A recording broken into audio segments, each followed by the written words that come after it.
I left my family in Chicago to enter a seminary in South Bend, Indiana.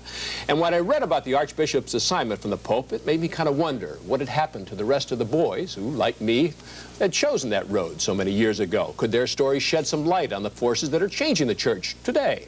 And how many of them really followed their calling? How many chose another road like me? And so I went back to the seminary to find out.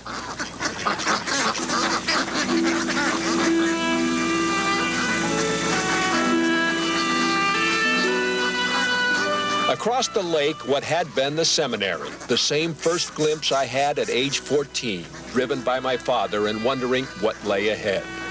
Up the driveway, past the trees we went then, and so did I again last September, but this time with cameraman Mike Sullivan. Out front, as on the day I first came, boys played ball, but these are not seminarians. The seminary has become a residence hall for Notre Dame students.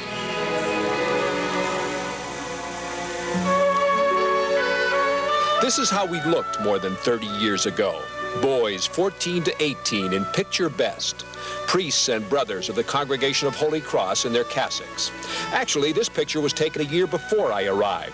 It is as close as I could unearth. Here's a place I remember. In those days, everybody had a job. Mine was out here in this shed out back, peeling potatoes on what we called the Spud Crew. No peeling potatoes here anymore. These the windows of our dormitories so cold in winter the holy water froze. Now the dormitories have been chopped into student rooms. Of all the rooms in this building, only this one, the chapel, has remained virtually the way it used to be. Here it was that we used to gather every morning, 6 o'clock, for Mass, twice on Sundays, and here we sang and prayed. And in fact, it was here after 2.5 years that I decided that the priesthood was not for me. The windows of this chapel remain as they were in my day. The same windows that watched our daily Mass, that ended before sunrise, that began basically happy days, but days when silence reigned except for perhaps 2 hours, that looked down as we sang Gregorian chant, trying to imitate sounds like this.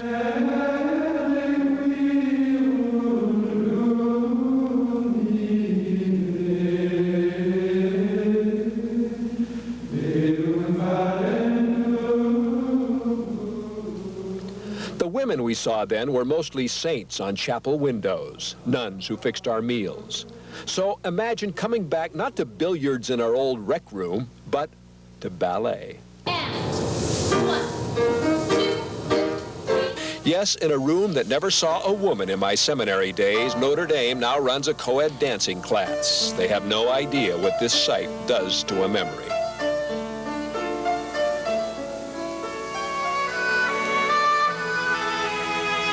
Outside, much remains as it was, the view from our study windows, the view of Notre Dame, ducks upon the lake.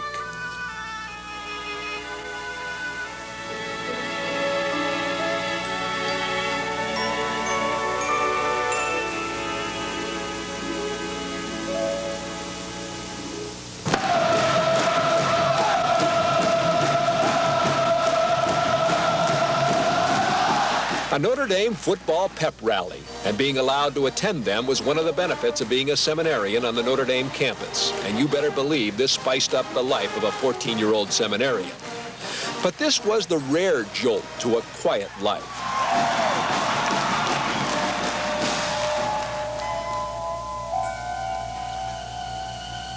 This was the place we visited every night. The Congregation Cemetery, 100 yards from the seminary. Equal in death they lie, including Notre Dame's founder. Each meal ended, we would come here to pray briefly. Today, that ritual has ended. There are no high school seminarians to do it. Here on a nearby lake is another seminary, Morrow, built to house more than twice the seminarians it does.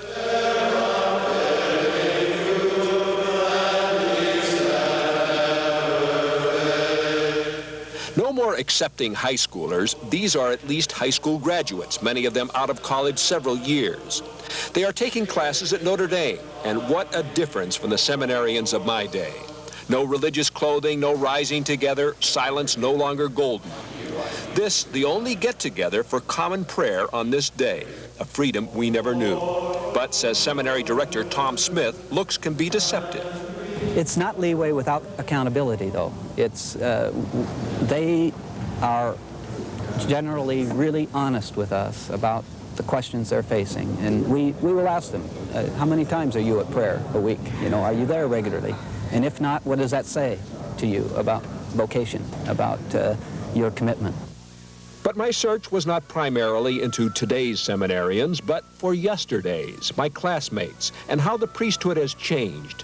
That search, which we'll tell over the next 4 days, was to take me coast to coast to a classmate become priest, then married man and parent. To New York slums and a priest who has met fear face to face. And back again to a Southern California desert to a classmate who survived 20 years in Uganda. It was never that I wanted to be the last of the Mohegans. But he is just about the last of the Mohegans who began here in the seminary on my road not taken. There was one seminarian who stood out in my days. He was the best and the brightest. And tomorrow we're going to meet Charlie Barrett, whose road did lead him from priesthood to marriage, and when I found him, to being not out of spirit, but out of work. Looking forward to that. I do have a question. I have read some books published by some former seminarians, and their experience was not pleasant. They left bitter men. Did you enjoy the seminary while you were there? I don't know if enjoy is the proper word, but I certainly don't have bitter experiences over it. It was not this real harsh disciplinarian life that some people think about. It was basically hardworking, studious, fun, because we were young boys and, you know, a couple of hundred guys together and a lot of sports and so forth. But when I said I was going, I didn't speak to anybody from that point on. They kind of snuck me out the door, took me in a car downtown, put me on a train, and that was goodbye forever. So that's the only sadder note that I have about the whole thing. But basically, it was an indelible, but not a sad experience. Okay. Thank you, Paul.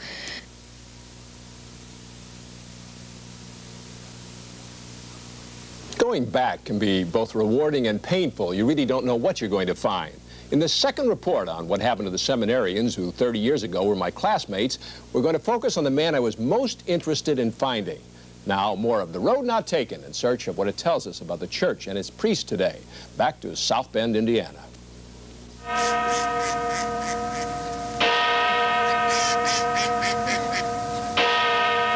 This was our seminary. Today, it's an aging dormitory for Notre Dame students. This broken down outside basketball court is about all that remains of our athletic facilities. And on these courts some 30 years ago, the real star was a boy named Charlie Barrett. He was a great athlete, smart, good-looking. He seemed to have it all. Charlie Barrett, as he was at age 14, a freshman seminarian with 13 years of study for the priesthood ahead of him.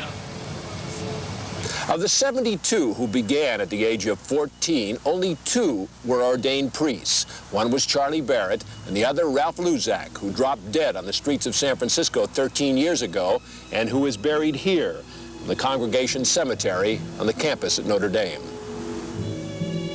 For Charlie Barrett, the seminary years were full ones. They took him to France, and finally, ordination as a priest there. I never had serious doubts about going on. In the early 60s, Father Barrett was a teacher in a strict Chicago high school, but an assignment in Chile left him not only time to play baseball, but threw him in contact with the very poor and with women. I never had any doubts about leaving, but I was more aware of women, more aware of my feelings of loneliness. In the 70s, Charlie Barrett became Newman chaplain at UC Davis, working with a team of clerics of other faiths, increasingly frustrated. 5 years ago, Charlie Barrett married a nurse right here in Northern California. However happy the wedding day, it came as a bitter shock to some of his family. It was not such a shock to the religious order to which he belonged. The 60s and 70s had seen dozens leave the Holy Cross congregation. 2 months ago, I located Charlie in Fresno, living here with wife and son. The year before, they had returned from a teaching supervisor's job in Saudi Arabia. Now a Fresno employer had run into money problems, and Charlie Barrett was out of work and hurting financially. Yes, he was happy with his family. He was at peace with God. We talked about celibacy as a reason for leaving the priesthood. I believe that that whole integral aspect of family, of closeness, of having someone you belong to, and whether my fault or whoever, there was that need within me, that loneliness, which is certainly expressed in the natural need for the sex and a marriage, companionship, support, and children. I don't want to put a stress on regrets. I love my wife, and I have the most beautiful son, and we've got a good life together, and we've worked hard together. But there, I think to myself, my sister said to me just recently, don't you miss it? I miss saying Mass, of course. I miss preaching a lot of time. And I miss that strength, that community, that camaraderie. In a dining room cabinet, a reminder of the past, the chalice with which Father Barrett celebrated Mass. His mother's wedding ring is embedded in that chalice. It has been 5 years now since his marriage that Charlie Barrett, the best and the brightest, has used that chalice. His dream is to use it again with the church's blessing, dispensed from his vow of celibacy. That dream, at the moment, seems very far off. There were many like Charlie Barrett who dropped out of the practicing priesthood in the 60s and in the 70s. In their hearts, they are faithful to themselves and to their church. And some of them are trying to find a place within the church to use their priestly training and yet to stay married. But there is no sign of any green light from Rome. Tomorrow on The Road Not Taken, we're going to take you to one of the worst slums in New York City. We're going to meet a priest who knows fear intimately.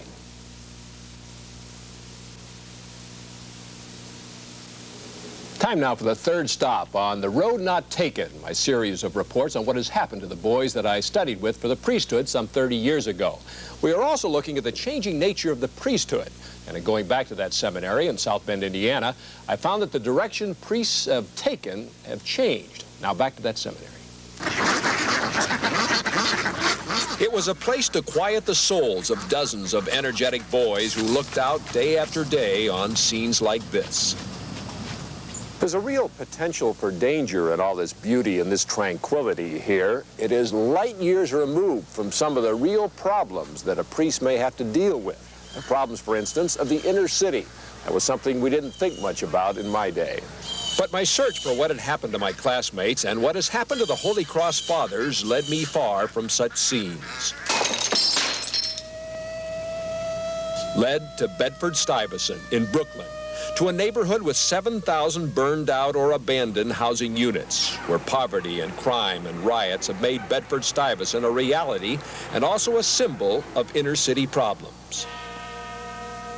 Led me to a Catholic church, Our Lady of Good Counsel, a church where you enter the rectory through a door that's bulletproof. On the streets, I found Father Hugh Clary, and on a day when the temperature hit 92 and Brooklyn sweltered as only it can, we talked of why he had come to the inner city. I think since Vatican II, there's been so much talk about the church getting involved with the lives of the marginal people in terms of difficulties in life, economic difficulties, racial difficulties, poverty problems, justice problems. So it's really the call to justice that the church has expressed since Vatican II. So there's a lot of barriers to climb before you can feel comfortable. Personal fears. Personal fears are strong. Well, I was coming back from Washington, I stopped at the light, and there was a guy and his girl, about early 20s, standing there, and somebody came up and just shot this fellow right in the chest, and he fell and was bleeding, and I was watching all this from my car, looking at the red light and saying, God, why don't that light turn green so I can get out of here? And I was scared, I was new here, I was tired, and I just didn't want to get involved. And I went, and I think it's the worst experience I've ever had in my life. I could hardly wait to get to confession for myself. Because all the things you told people about getting involved, and you didn't get involved. Exactly. The things I preach about day after day and week after week, I couldn't do what I said I would do. And last Sunday we just had the Good Samaritan, and passing by, the priest passing by. It was a horrible experience of conscience and soul. Drug addicts have ripped off what was rippable of the parish buildings, but Father Cleary is working toward fixing up the buildings to house the homeless. The To be a priest here is to listen to the voices of distrust. A man stops us to claim city workers ripped off some local furniture. Another talks of drugs and police. Like I said, there's a lot of drug places around. And they just like, the cops, they just go right by them.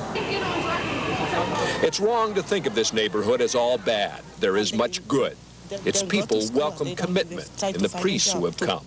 Some, like this woman, have been here for decades. Others appreciate a priest who battle the city red tape with them. There's no love for city officials on these streets. He can raise my rent to $500 in November, and there's nothing I can do about it. So if you take Father Cleary with you, and if he's willing to go, I mean, you get in the door. You get in the door. They give you a little more consideration. They'll sit and they'll listen to you. They won't give you 2 hours to sit and wait. Would it make a difference if you had a black priest here?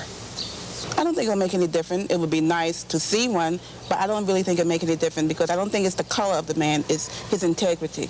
And I find that they're here and they're very loving. I mean, it's like a family down here.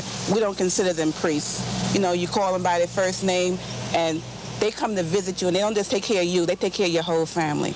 You call this the love parish? That's right. We're the love parish. We're the kissing parish. Come back next time and you'll see what I mean. Get a kiss, huh? I'm telling you, everybody, this is the loving parish. We left Father Cleary among his people, and if the future of the priesthood lies less in numbers than in dedication and letting a few good men pursue their dream, then he's part of that future. In my seminary days, the emphasis was on filling a need you did not necessarily determine. Father Cleary is evidence of a trend today to let priests do what they truly want to do, and that might be the key to attracting more people like him to the priesthood.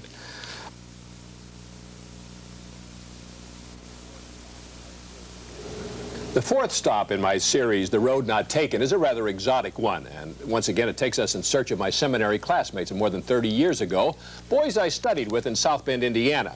We are in search, both of them, and really of what they can tell us about the priesthood today. I said exotic because this stop takes us from Africa to the California desert.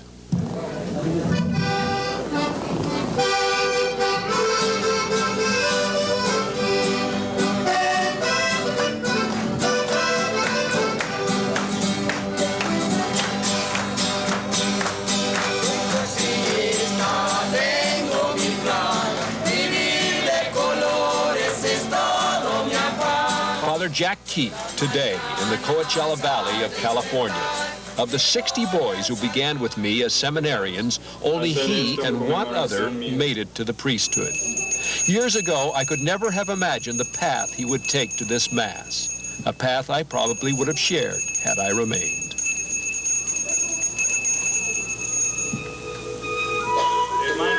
The adventurous part of Jack Keefe's path began some 25 years ago with a meeting with Pope John. That's Jack Keefe from the rear, freshly ordained, starting off as a missionary with the Pope's blessing. And then it was 20 years in Uganda. Maybe the blessing I had was in Uganda because the seminary was good to me, but I never really became a priest till I was about 10 years ordained, and that's when I was under the gun. And I learned to read the Bible alone because I had no other book. I had people that helped me and all that. So I guess that's what really made it, you know. In the 70s, the shadow of Idi Amin fell heavily, bloodily across Uganda. The churches were challenges to his power. The few Americans like Father Keefe, targets of anti-American sentiment. There were two or three priests that were taken out, just pulled right off with vestments and all. Lay people were picked up. There was that whole thing of picking up at night, that fear factor.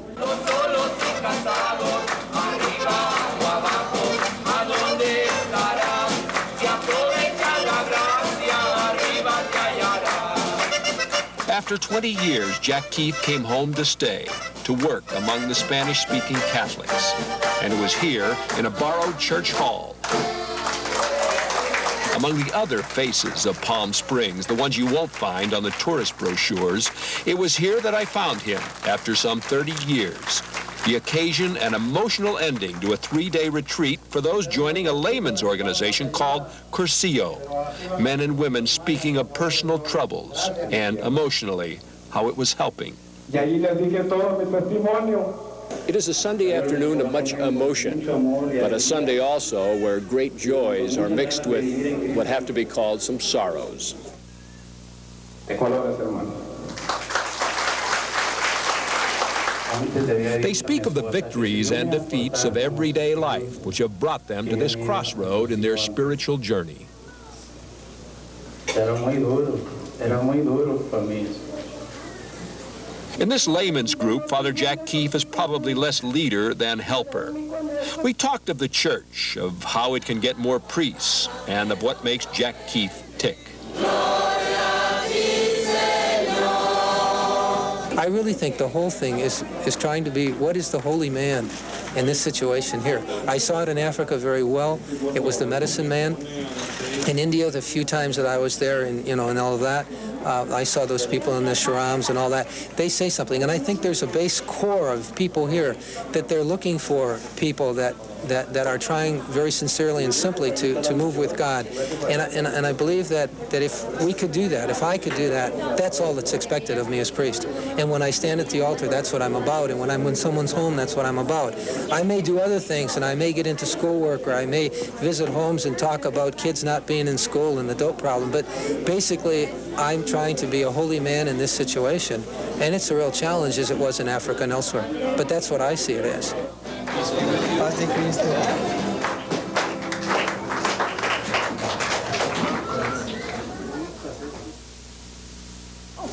Tomorrow on The Road Not Taken, we're going to see how recruiting seminarians has really changed since my day. We're also going to talk with a man who went to the same seminary I did some years before, and who is now probably the most honored priest in this country. That is the president of Notre Dame, Father Theodore Hesburgh.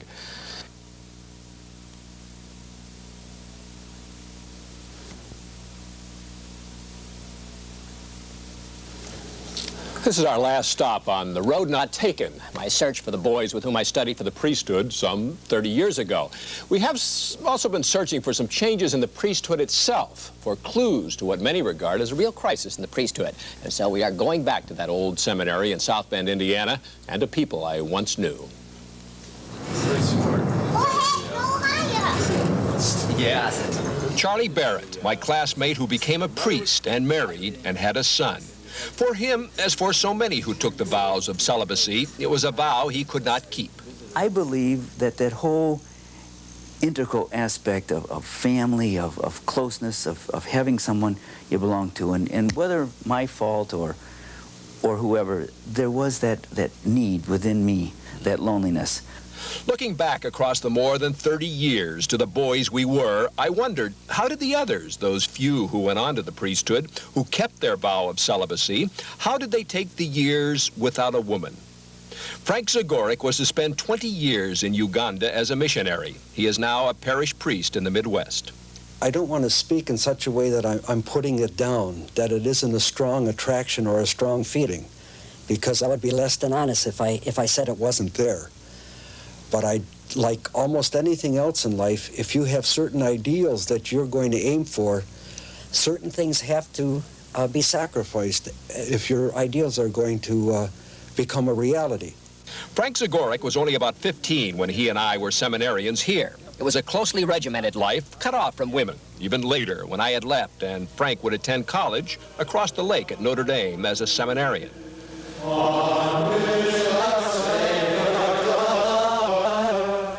Today, the approach of the Holy Cross Order is different. In chapel, for instance, they dress like ordinary students. At Notre Dame, where they study, they mix right in with the co-ed classes. We're not talking of dating here, but of participating in the social life, at least to a degree. It is a test of their vocation. The secular world in which they will work, if they become priests, will not come as such a contrast.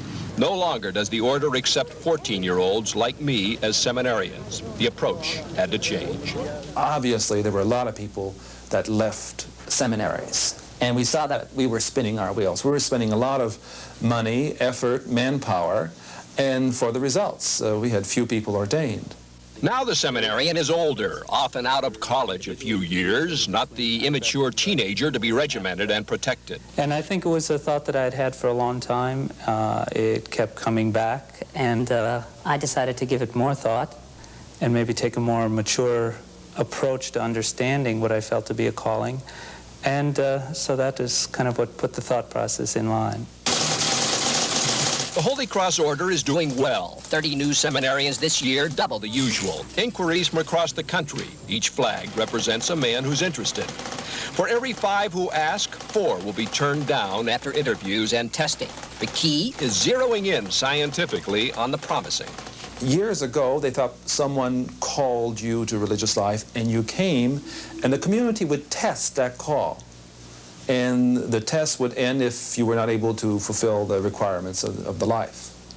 But today, most of the people that come in, we presume after going through all of the tests and the interviews that the person is being called, and therefore they're more free to follow that vocation. We are not there so much like a sheriff to watch and see what the person is doing.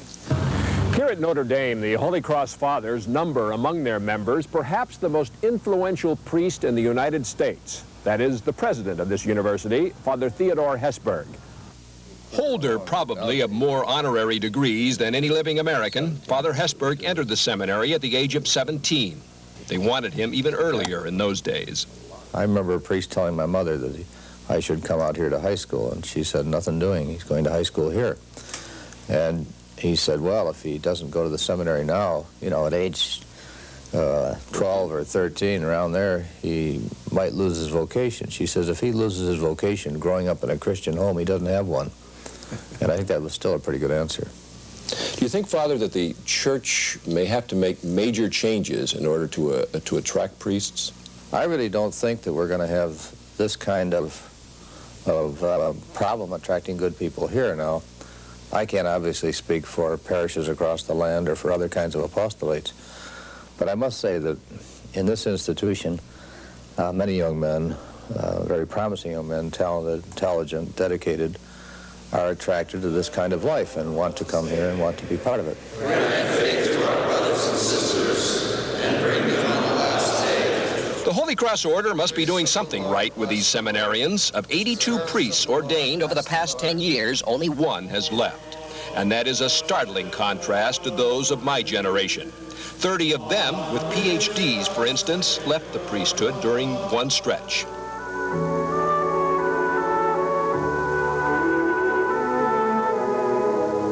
To go back in search of those you have left behind is frankly a mixture of joy and of sorrow, a time to wonder that boys could travel so many different and complex roads. A world gone, not only for me, but what is significant, for the church itself. So ends this series, and my real thanks to cameraman Mike Sullivan, who shot and edited very beautifully all 5 parts. Roz? Paul, I've got a question. One hotly debated issue is whether or not priests should be allowed to marry. What did you find out as you were putting together your series? I was rather startled to find that of the men that I had known as boys and the others that I met, I did not find opposition to that idea. Not for themselves. It wasn't that they themselves wanted to get married necessarily, but that they did not feel that in the future, at some point down the road, that it might not be a bad idea for certain priests to be married, diocesan priests. Father Hesburgh had an interesting comment. He said, look, we have been in Latin America, for instance, for what, 400, 450 years, and we're still sending priests there. In other words, they have not been able to draw from the population enough priests, and maybe it would take them to be married in order to get enough priests for the church to operate. But also there's this transferring of authority over to the laity, and that is going to continue, no doubt. Good series. Thank you.